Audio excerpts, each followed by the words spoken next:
episode 47.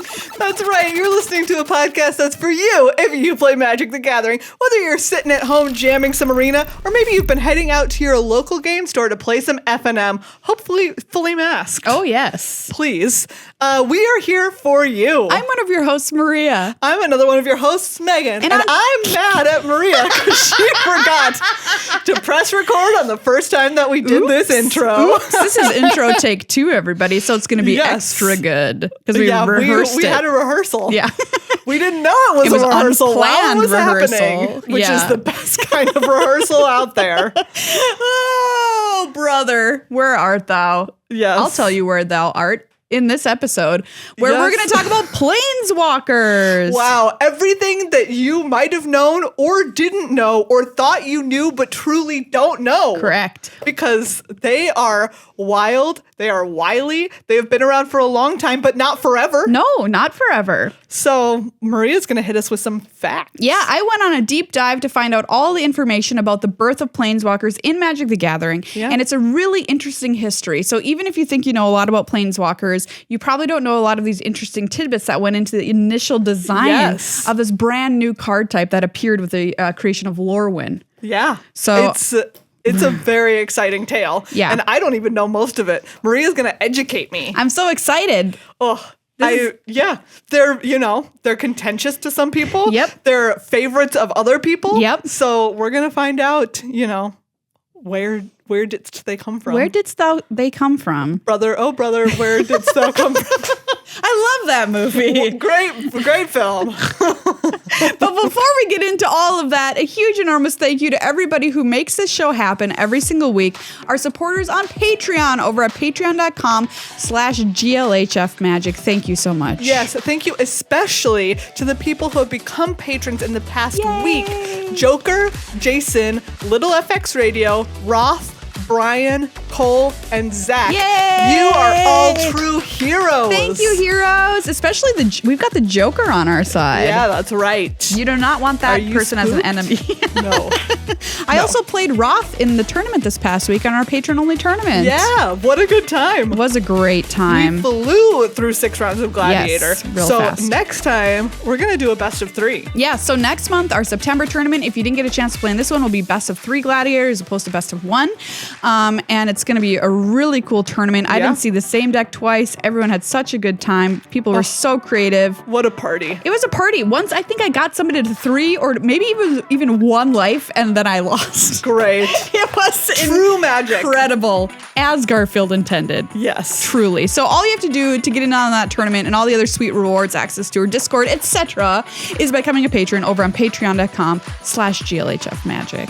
Thank you as well to our other sponsor, Card Kingdom, at cardkingdom.com/GLHF, the perfect place to go for everything Magic. Everything. Do you need singles? Do you need deck boxes? Do you need sleeves? Do you need a commander, a quick little commander deck to get your friend to play with you? They've got commander decks for $30. They've got it, and they will get it to you as soon as to now as possible. That's their as close to now as possible. Yes. Is their new motto. We've decided. It also sounds kind of like a time travel slogan. Yeah, like a Star Trek. If they started a Star Trek that was like farther in the past because it's closer to now. Oh, yeah, I see what you're saying. As soon to now as possible. It sounds like a rom-com.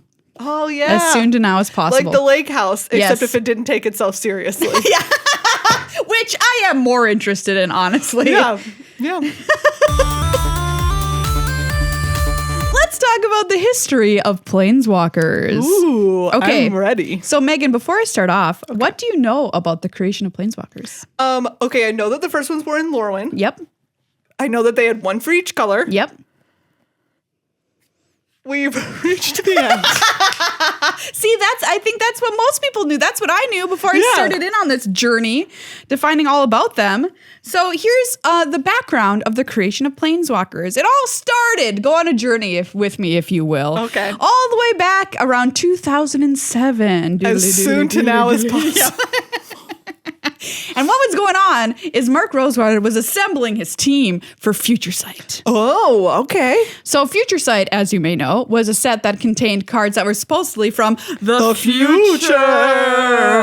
And so what they were going to do was, he's like, I have a great idea. What I'm going to do is have people on this team who have never designed Magic before. Oh, yeah. So that you can get stuff that's like, imagine what it would be like in the future. Like new, fresh takes on stuff. Unconstrained by what the game currently is. Correct. And I think that was so smart. Yeah. And we got Planeswalkers out of it, as you'll soon see. And the set was going to be weird, obviously. So they're like, well, we need people with weird ideas. So that was kind of the initial concept when they were going into this.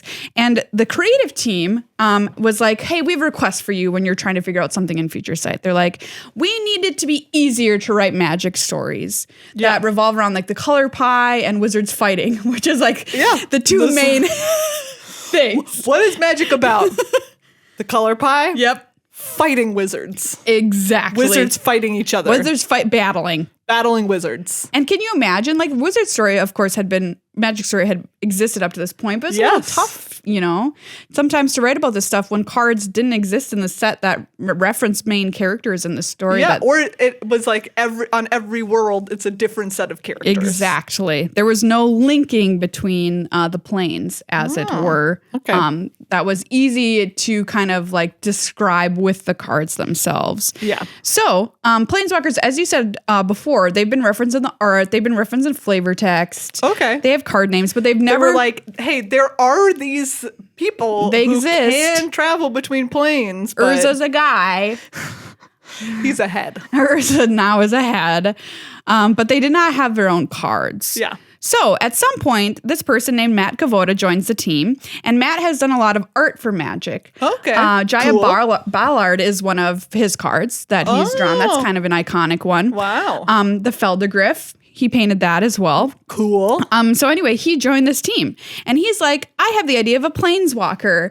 What if we did this? And everyone was like, ha, ha, ha, ha, ha, ha. Wow, rude. And basically, if you're trying to get people to come up with new ideas for you, let me give you one hint. Exactly. Do not laugh. Don't laugh them out of the room. Like, people are like, no, dude, this is, well, it was under a time crunch too, because from some bad planning. Sorry, this goes back a long time. Some bad planning. Future Sight's timeline had to be constricted. And so they're like, Matt, this idea is too wacky. We don't have enough time. We don't have time to do this. We can't do this, buddy. Yeah. But he believed in his ideas so strongly. Good for you. That he wrote a letter to the team. Wow. That's right. He actually put pen to paper. This was back in 2007 when people were definitely still writing. There was no computers. No computers. No typewriters. No. You had a block of clay and a stick. Yep. And that's how you got your ideas across. He walked down to his local printing press and said, "Excuse me, may I do some typesetting?" Yep. Yeah, exactly. I love this part of the story because he's like, no, my idea is good and you're all going to listen to me. Great. Good for him, truly. Good for him. And this is what he wrote. Hey guys, a few weeks back, I brought up the idea of a Planeswalker card type. I don't think I did a great job explaining why it could be a very important part of growing the Magic brand and unifying design and creative, which is what we talked about before. Yeah. I want to sell you guys on the idea not only because we in the creative department feel very strongly about its importance and potential coolness, but also because I will need all of you to help pound out the kinks and make it a workable idea that will not be ignored just because it's not functionally plausible. Yeah. The important thing about these cards is that they are not creatures that you can order around, which I love that idea. They are their own bosses, and the closer they can get to feeling like a pseudo player and not a controlled permanent, the better. Yeah. Isn't that cool? I just love it too because like you can see the people like trying to get the idea of it into their heads, but it's like kind of fighting them on the way out of their brain. So this is what he had initially for his first idea about Planeswalker card type rules. Number 1, whenever an attacking creature deals damage to a player, that creature's controller may have it deal its damage to a Planeswalker instead. Okay. Which is kind of similar to what ended up happening. 2, Planeswalkers may be targeted as if they were players. Okay. There you go. 3, when a Planeswalker takes damage, put damage counters on it equal to the number of damage it has taken. If it has greater damage on it, then they called it a walk number, like Great. planeswalking. Yeah, like a walk number. Instead of It's the number like, if you go below my number, I'm going to walk. yeah, I'm walking. I'm Then walking. you remove it from the game. Yeah. Planeswalker cards are not, quote, under a player's control. Oh. So he really thought of them as separate beings. Yeah. And they are legal in all formats. So Oh. those were his initial ideas for Planeswalker cards. And then at this point, after receiving this letter, Mark Rosewater's like, you know what? You're right. You're right. Wow. Yeah. Good. Isn't that great? Yeah. And what a testament to like people being a boss in a situation and being like, you know what? I was wrong to reject you at first. Yeah. And I have changed my mind with this new information and I'll move forward now in a new direction. That's great. Thumbs up, Mark Rosewater. You made the right move. Because yeah, it's such a cool idea. So this was his initial ideas. This is the initial idea from Matt Kavoda of what a planeswalker could be. Yeah. This is not a real card. Yadarb the Twisted. Yadarb. First of all, great name. Yes. This costs red, blue, black. Okay. Very expensive. It's a goblin. And it's separated into acts. Oh. Okay. Interesting. Yeah. This, you might see this stuff come back into play later in Magic. Act 1, Yarb the Twisted deals 4 damage to each of the players with the lowest life total. Wow. And he says, acts are abilities that would be played at the end of each player's turn in order 1 per turn. After the last act is played, the card is removed from the game. Oh my goodness. That's literally a saga. Yep. Can you believe it? Literally a saga developed in 2007. This is a saga all the way back in the day. I couldn't handle this when I learned this. So that's amazing. And it's so cool because it's like, yeah, this is what happens. Act 1, 2, 3, boom, then your planeswalker's gone. Yeah. Act 2. They're like, I planeswalked here to deal 4 damage, deal 4 damage. Goodbye. Goodbye. Here's 2 more acts on Yadarb. Act 2, Yadarb the Twisted deals 4 damage to each of the players' lowest life total once again. And Act 3, the players with the highest and lowest life totals switch their life totals. They're like, hey, okay, I'm here. Deal 4 damage, swapperoo. Whoop, Peace. whoop, whoop, whoop. So yeah, like I said, Mark was like, yeah, this is really cool. I was wrong. We have a huge job on our hands, but he knew that they had to get it right. If they were going to do it, they're going to do it right because this would be the first time that they ever made a new card type. Yeah. Was Planeswalker. Now, we're not talking about Arcane or whatever. That doesn't count. We're talking about not a subtype. An actual new card type. Type. Okay, so he's like, all right, well, we've never done this before. I'm going to lay down 5 golden rules for when we're working on permanents. Treat others the way you want to be Number treated. 1. Number 2, chocolate in the break room. Number 3, free foot massages. This is From whom? This is what I wish I... Yeah. Anyway. Number 1, this is a new card type and it has to act like one. If we can recreate what these cards are doing as an existing card type, then we have failed. Wow. Yeah. So they're like real serious here. Yeah. Number 2, it had to capture the flavor of being a planeswalker. Someone whomst planeswalks. Someone whomst. You know, it's just gotta feel like it. Number 3, we want these planeswalkers to be good, which I think is very funny, but I feel like I guess you have to say it. You gotta say it. Yeah. And he's like, also there's certain areas that R&D has found problematic, like fast mana. So planeswalkers have to be good, but they can't step on a design landmine, as he put it, like a lotus. Yeah. Number 4, the planeswalker design has to be simple enough for people to get it, has to be a little complex, but not so much that people just don't understand. And number 5, it's got to be elegant. Ooh. Yeah, I love that. It has to wear a top hat. It has to wear a top hat, a monocle, and a tie. And it has to basically feel comfortable at a nice party. It needs to be Mr. Peanut, who always feels comfortable at a nice party. Unless there's no peanuts snacks being served. Yeah. There's no snacks. What if... Would you eat a giant human-sized peanut? Here's my question. What if you were a peanut who went to a party where peanuts were being served as a snack? You got to get out of there. And I mean right now. Like you're like, this is a setup.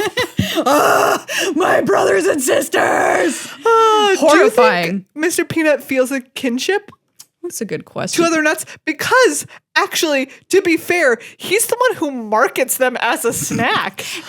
That's true. That's really messed up when you think about it. Super messed up. Does he see himself as more peanut or more man? He must see himself as more man I agree. than peanut, because he's over here being like, eat these delicious peanuts. And also, don't even get me started on M&Ms. That stuff is really freaky. Yeah. Which part? That they're all alive? That they're all alive, encouraging me to eat their brethren, and that they have like romantic relationships, and there's like a sexy one, and I'm just like, no. I would like that to be separate, please, from my just random snacking. Like, whose idea was that? Yeah, I'm with you. And the green one will be a lady. You're right. So thankfully, the people who made M&Ms do not make Magic the Gathering. Yes. Anyways, elegant. Elegant. Yes. And it also has to be a permanent, and it needs to have a mana cost, which seemed kind of like no-brainers to us today, but back then, they didn't know. Yeah.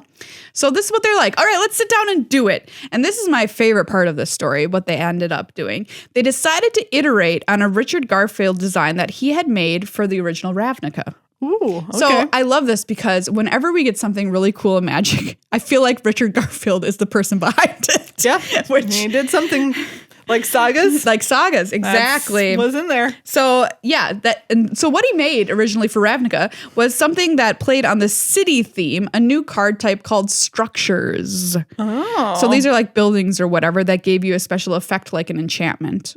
And what happened is these artifacts could be destroyed, but only after taking a certain amount of damage from creatures that could attack it like they were tearing it down. Oh. Yeah. Weird. Isn't that so weird? That's super weird. I feel like I've had this idea before, but that's just essentially what a planeswalker turned into. Yeah. But yeah, it was like a battlement or whatever, and then the creatures like attack it. Yeah. It's so cool. Very cool. And so they're like, we love this idea, but we don't have enough design space in Ravnica. We're already doing too much weird stuff, so we're not going to use it. Yeah. But they're like, ooh, we could come back to this and make this the new planeswalker. Yeah. Yeah, so this is where the idea of loyalty comes in, as well as redirecting damage to planeswalkers, which is what we, I guess, used to call it. And they're like, but now we have to figure out what these actually do. We've got the design tenants, we've got the base structure thing to build off of, but what the heck do they do? What do they do? Well, they said they needed to have a plan. They had to come into the battlefield with a purpose. Okay, they're not just around to do whatever. No. They're like, I've got my stuff I'm good at. Exactly. They're not just like a creature who just does whatever you say. They're another sentient being. Wow. That is hanging out with you. Love the word sentient. Yeah. And the original design, you remember, from Matt had the ability to happen 1, 2, 3, boom, gone. And they're like, oh, what if it just loops back to the start? You do 1, 2, 3, loops back. And they were really concerned because they like, I guess creatures, back then, they were a thing, but they were just becoming more of a thing. And they're like, what if your opponent can't attack these things? And they just keep happening. That's going to be really, really bad. Yeah. So what they decided to do is make some monocolor decks to test out early designs. And what happens is the effects will go off at the beginning of your upkeep and then loop back around for the abilities. So it's essentially Act 1, Act 2, Act 3. Kicks off at your upkeep and then loops back. Once it hits 3, it goes back to 1. Okay. So here's an example of an early design. Fundari, 4 green with 9 loyalty. Sorry about that. All right. Can you imagine getting a 5 mana, 9 loyalty planeswalker today? Wow. Anyway, this is what Fundari did. Number 1, put 2 1/1 green sapling tokens into play, lose 1 loyalty. Oh, okay. So this is how they're trying to deal with the loyalty issue, being there forever. 2, for each sapling you have in play, put a 1/1 green sapling into play, lose 1 loyalty. Great. And 3, all saplings get +5/+5 until end of turn, lose 3 loyalty. Wow. So there is no cost for these things happening like we have now to activate. You don't pick you don't get to pick which one. It just happens and the loyalty comes off. Correct. Great. Yeah, it automatically triggers at your upkeep. Boom, you get these saplings. Boom, you get more saplings. Boom, they all get +5/+5. Wow. Seems good. Just going to put that out there. 20 power? Seems strong. Yeah. 24, because I assume they're 1/1s? And like this one, so we're going to lose 1, 2, 3, 4, 5. We're going to lose 5 loyalty the first time this goes through. No way to add loyalty, obviously. Here's another one that I love. Vittorio, 5 blue for 8 loyalty. 1, target player draws 2 cards. Lose 1 loyalty. Great. My kind of guy. 2, target player gains control of target artifact or creature with a converted mana cost equal or less to than the number of cards in that player's hand, lose 2 loyalty. Boom, go back up to 1 next turn. Like, you're just drawing 10 cards. You're just drawing 1 million cards and taking control of permanents. Yep, there you go. Woof. Vittorio, what a dream. Vittorio. So what do you think happened, Megan, when they gave these cards to the Future League? They were like, these are busted. They're like, this is so busted. So yeah, they gave them to the FFL to play with, and this is the group of playtesters that does, the future of what Magic might look like in Standard. Their reaction was they hated them. Wow, they hated them? Yeah. Why did they hate them? Because they said they felt robotic. Because you just play them, and then boom, boom, boom, boom, this stuff happens. You have no control. Oh, interesting. It's just going off. It triggers at your upkeep. You don't choose anything like you do nowadays. And this was actually done on purpose by design because they wanted the Planeswalkers to feel like independent, you know? Yeah, they're like, I'm here to do my thing. Yeah. Like, check it out. Here I am. I'm Planeswalker. I'm helping you out. Like, hey, nice to see you, but like, just leave me alone. Do you know what? The more we talk about this, the more wild it is, the more incredibly interesting it is because it's not intuitive. No, it's not. No, it's being like there's loyalty and you pick which one. Yeah. We've been playing with them for so long. It's just like, yeah, whatever. That's what happens. Right. Yeah, that's how they operate. But not originally. It's kind of a miracle that they arrived at it, but it's not a miracle. It's just good design process. Yes. And here's the thing. When somebody, I'm going to talk about this in a minute, but when somebody was like, you've got to have the player choose, people fought back against it. They were like, no, that doesn't make any sense, right? Because it kind of doesn't. Yeah. If this is supposed to be their own, character. If they're their own person. They're going to make their own decisions and you're kind of controlling them. Anyway, but that was a concession they had to make in order for people to get on board with this. Because, But at the same time, it's whatever request you're making of the Planeswalker, if it's a big request, it takes a lot of loyalty. Yeah, they're like, whoa. I'll help you out, but I might take a break after. Yeah, exactly. I'm going to need to chill. Go. That's a good way to look at it flavorfully. Yeah. So what happened, because the FFL was like, no, we're not doing this. They scrapped them from Future Sight. And this is actually a fun fact. So the green one we were talking about, Fundari, was put into Future Sight as a Planeswalker. And they had to take out other cards to make room for Fundari. One of the cards they took out and then put back in was none other than Tarmogoyf. Wow. So we almost didn't have Tarmogoyf. Whoa. Yeah. Can you imagine? The iconic Magic card, one of the top of all time, almost never existed. Yeah. Because of this Planeswalker design. But they're like, no, scrap it, move it to the next set. Tarmogoyf goes back in. And Mark says he got notes back from development about Planeswalkers, and the notes were, quote, fix these. There you go. What? Wow, what a power move. Fix these. Thank you. I'm going to go get my foot massage and chocolate in the break room. Yeah.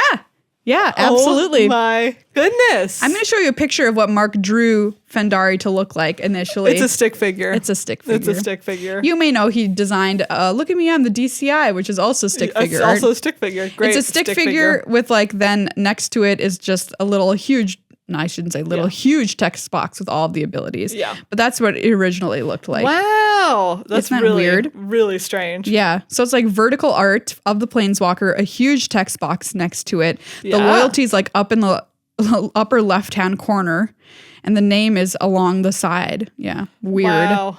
Very weird. So they're like, okay, we're kicking them out of Future Sight. Yeah. Next set is lorewin. Yeah.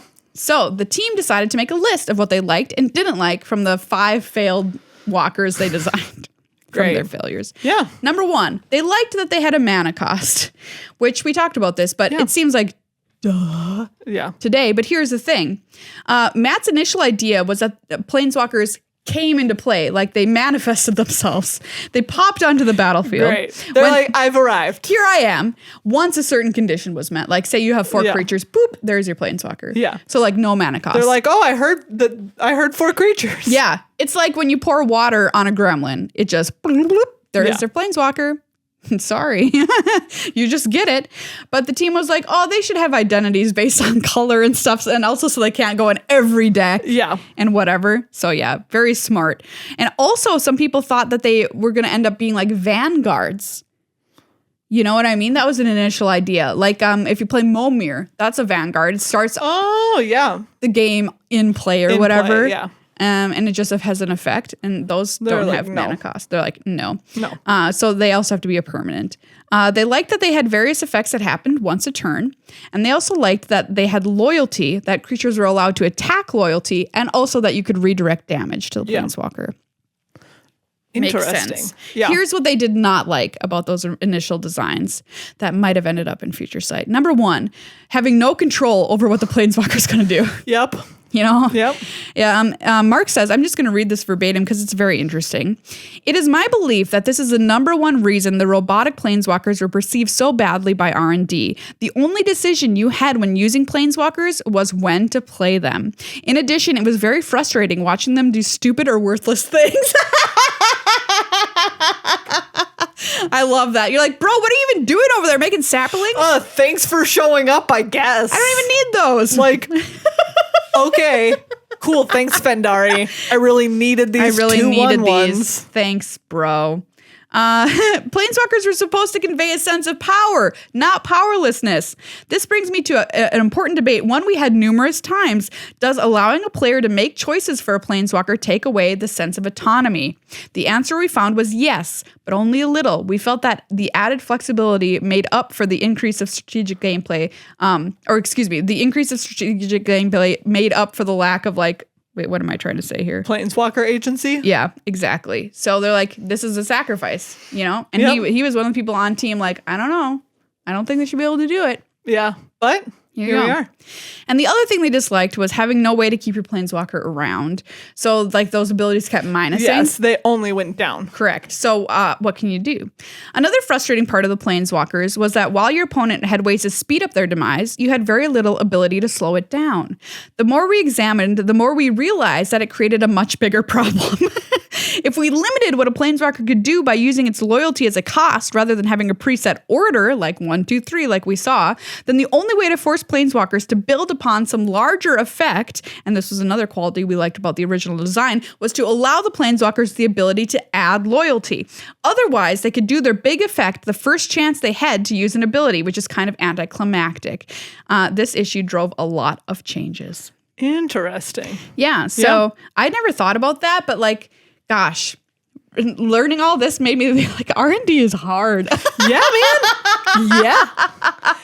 And Mark Rosewater is really good at it. Yeah, just like, holy canola oil. Like, oh yeah, maybe what if we don't want them to go around? Well, now we need plus abilities. Well, how many plus abilities? How easy will it be for people to attack them? Oh my gosh. Okay. Also, I just want to point out, like, it's really cool listening to this too. Yeah. Because so much of the stuff that they like listened to and then discarded, you hear come back later, right? Yes. Like sagas in that first one. Like kind of like the Vanguard thing you can kind of see in Companions. Yes, right? absolutely. Where you have to, like, your starting deck meets a requirement and so you get to have it in this extra zone.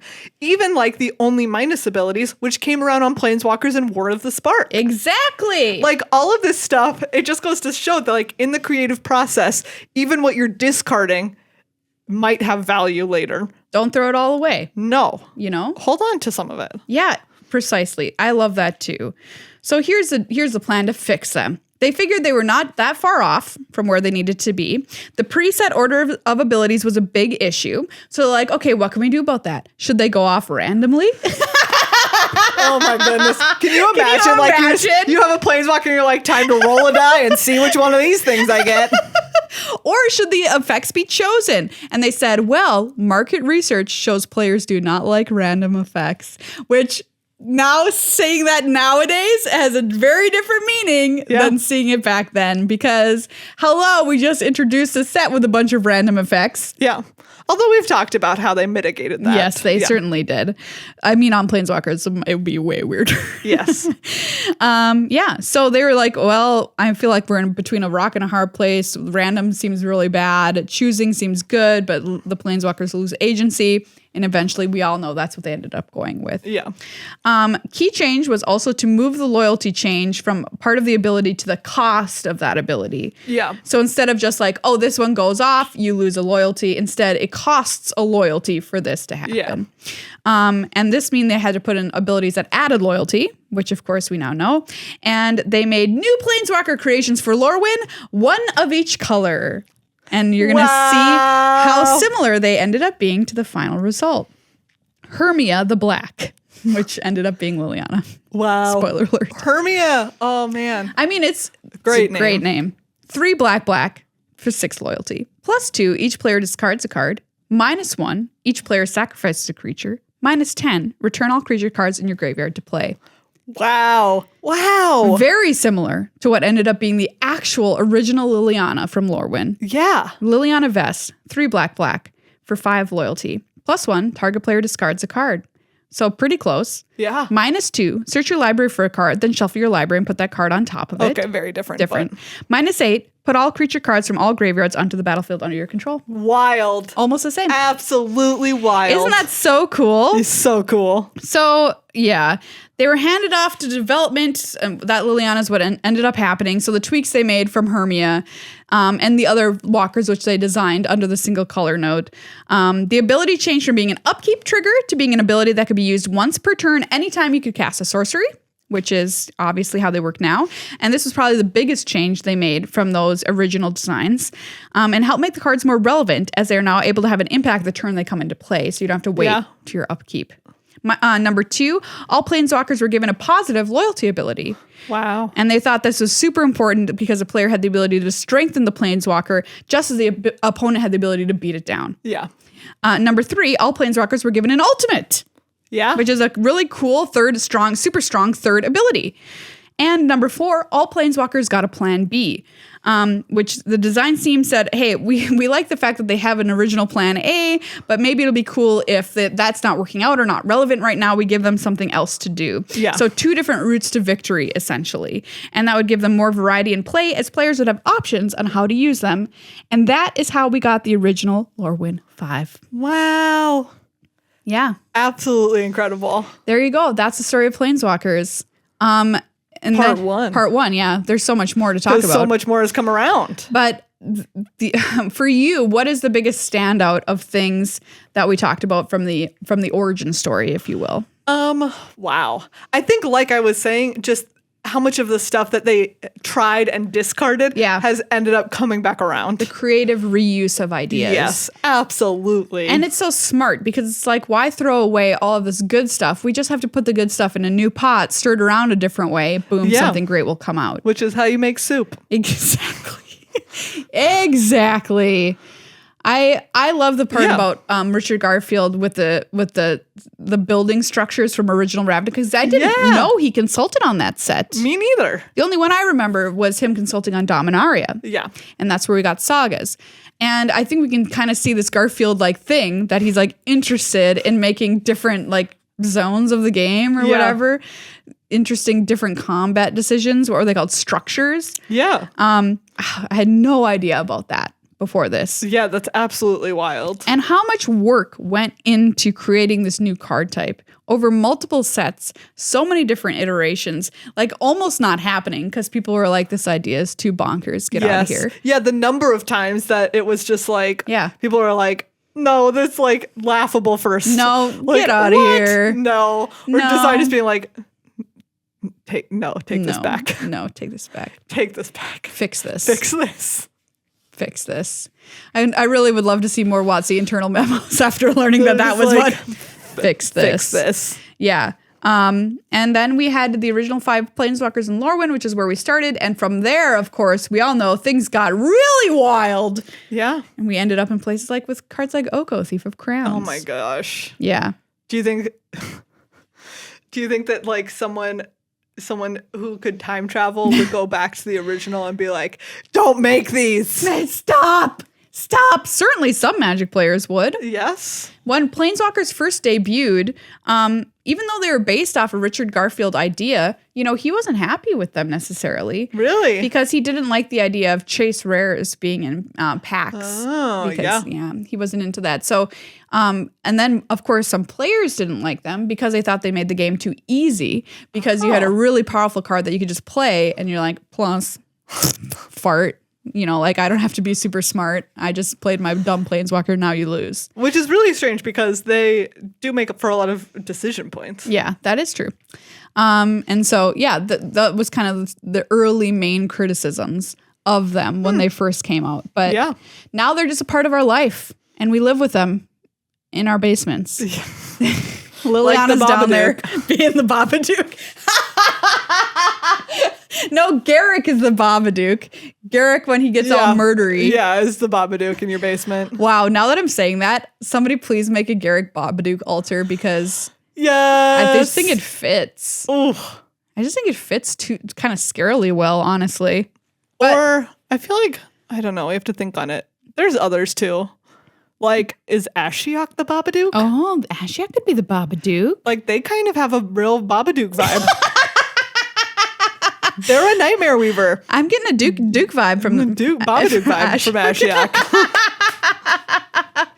There's so much more we can talk about with Planeswalkers because we've just barely scratched the surface. So we'll come back to this topic, everybody. Again and again, I'm sure. Because there's really lots more we could talk about. And it's so very interesting.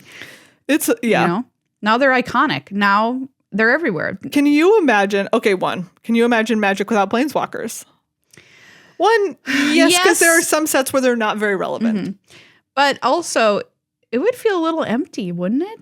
I think that there would definitely feel like there was something missing. Something is missing. It's kind of hard to say because we've only ever played Magic with them. Correct. I have. If you're a player who played before Planeswalkers, we'd love to hear your comments about like kind of what you think about it now that they're such a huge part of the game. Yeah. And even more wild, can you imagine Magic without Richard Garfield or Mark Rosewater? No. Like, it's kind of wild. And like, obviously, straight up wouldn't exist though. Tons. I mean, yeah, Richard, but yes. Like, but if he had just like made the base and then was like, peace out, bye, goodbye forever. I shall never think of this again. Yeah, exactly. Obviously, there's tons of really super talented people that work on this stuff. Yes, but it's just kind of wild. I mean, what luck for all of us, truly, that we got two such enormously passionate people and really smart people to help put this game together.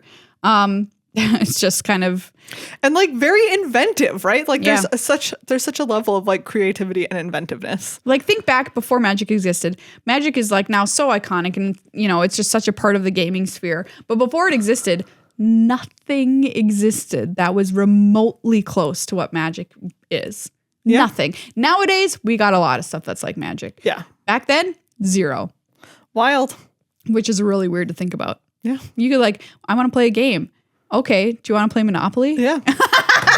Do you want to go trade baseball cards? Oh man, I had so many hockey cards growing up. Weird. Minnesota. Hey everybody, we're here to say thank you to Ultra Pro, another one of our incredible sponsors, by showing off their little cute figurines. Yes, so these are Dungeons and Dragons, but it's very relevant right now because many of these are in Magic at the moment. Like these ropers. Look at these ropers. They're figurines of adorable power. I love that. They're so cute. There's these two ropers. These ropers. There's a black dragon. There's a bullet. There's a goblin, which is not, we'll be honest, is not cute. Here's this goblin. It's not cute. I mean, that's subjective. To each their own. Fair enough. Not my own. Somebody loves this goblin. That's true. But Megan, what would you do if I put this goblin and it just showed up in your pillow in the morning? Oh my God. I would jump. They're super cute. So if you love like collectibles, maybe your little Funko Pops, but you're looking for something a little bit more Magic or like D&D-y. Yeah. Check these. Hit them up. Check these cuties out. Cute. So we now have an affiliate link through Ultra Pro too that I'll put in the notes of the show. So if you want to buy anything through them, Just click our little link, and you can go right on over to one of Ultrapro's these guys. website. You can get that sick boombox deck box. If you tried it out last week. Still thinking about that deck box. Nice. Well, everybody, that's this episode of Good Luck High Five. Wow. Thank you so much for hanging out. Yeah, what a fascinating dive it was on Magic history. Absolutely. I learned so much. There was so much that I didn't know. Do you ever think about that you're living at the point in history, like say Magic goes on for however many more years, like 100 more years. People will not be alive, that were there at the beginning. Wow. That's kind of wild. Sometimes I think about that with improv. Like we're near the start of the beginning of improv, truly. Not like really, because they did it back in Italy or whatever, but like since modern interest. Yeah, modern improv started. We're pretty near to the start, honestly. Yeah, but some of the people that made it have died. That's true. And it's like, isn't that really kind of weird to think about, that you're at the start of something? Yeah. I mean, the end of humanity. 30. But so maybe never mind. Yeah, I mean, when you were like 100 years from now, I was like, you're like, nah. Optimistic. Nah. I hope so. I genuinely, obviously, I really hope so. I hope so too. We'll see. We have to make it past the dinosaurs. Come on, everybody. Come on. We're not on track for that. I was thinking about this and I was like, humanity got big brains. That was what we got. Okay. Mm-hmm. But in the end, was it a positive evolutionary trait? No. It was not. No, it wasn't. I think that's such a funny way to think about it. Dumber. Man, we should have been dumber. Just a bit dumber, They could have just stopped at some point and be like, that's smart enough. Really just keep it. But it's okay. We're just low-key. a Sims game. And we'll get to the end of the Sims game and it'll restart and we'll just do it all again. Ooh. I think all the time about what in my life I would change if I had a second go round. Oh, what would you do? There's just there's not ever like. Kill Hitler. I would go back and be alive during a different time. Yeah. Kill Hitler. Oh my God. I don't know, man. It's just weird to think about. But you can't ever really, because you go back with the knowledge. Yeah. Yeah, like you're just reliving it. But like you gotta hope, right? That like if you did this again, maybe you would make some other decisions. Maybe, yeah. Like, what are the chances that you make the exact same decision every time? I think it's pretty low. At some point, you're going to be making other choices. Are you just making them other choices because just like, even without any outside information, you're just making them differently each time you go through? Oh. That's what I'm saying. Like, I think that given a random choice, like, even if this scenario was exactly the same. Sure. You make so many of those choices that some of them are going to be different. I wonder about this too. Like, what if humanity's an experiment and we run the experiment a whole bunch of times and we just see how many different little changes, the butterfly effect, end up being big changes in the universe, in the simulation run by weird aliens? I hope we're a simulation, honestly. It really takes the pressure off, I'll tell you that. Yeah, man. Anyway, come back next week, everybody. Right. Patreon, Card Kingdom, Ultra Pro. Real weird existential talk. We break into existential talk very often on the show now. It's an existential game.